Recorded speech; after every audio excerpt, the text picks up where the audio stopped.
Alors on est ici à Ordizan, où vous fêtez votre victoire, 57% des voix dans ce second tour. Un soulagement, vous pensiez que c'était acquis forcément après le premier tour? Non, les élections ne sont jamais acquises. Il ne faut jamais vendre la peau de l'ours avant de l'avoir tué. C'est le dicton bigourdant mais béarnais aussi, je pense. Donc on s'est accroché entre le premier et le second tour parce qu'on avait, il faut le dire, tout le monde contre nous. Donc on s'est accroché, on a fait du porte-à-porte, on a fait des marchés, on a fait des réunions publiques et je suis très fier du résultat ce soir. C'est un élu local qui a été élu à travers vous, un maire implanté. Vous pensez que ça a aussi joué chez les électeurs? Oui, moi je pense que ça a beaucoup joué. Bon, il y a la vague, comme on dit, la vague Macron, mais on a vu que la vague Macron s'est écrasée dans certains endroits du territoire en France. Moi je crois que je suis un élu reconnu pour mon travail, ma concertation.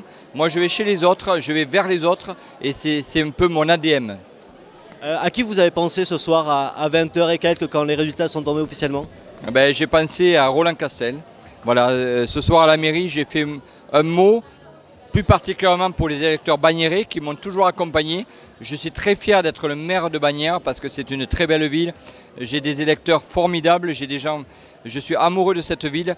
Et puis ce que je dois, je le sais, ce soir si je suis là, c'est grâce à beaucoup d'amis, à ma famille, mais aussi à Roland Castel. Aujourd'hui, vous êtes donc le député des Hautes-Pyrénées. Il y a une petite pression supplémentaire? Il y a une grosse pression.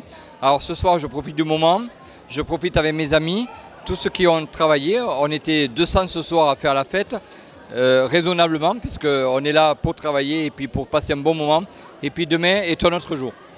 Demain justement, et pendant 5 ans, vous allez travailler avec une autre députée, Jeannine Dubié, qui a été élue sur la 2e circonscription.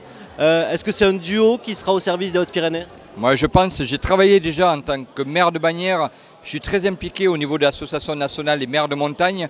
J'ai eu tout à l'heure le président de l'association nationale qui m'a félicité, Charles Giginesi.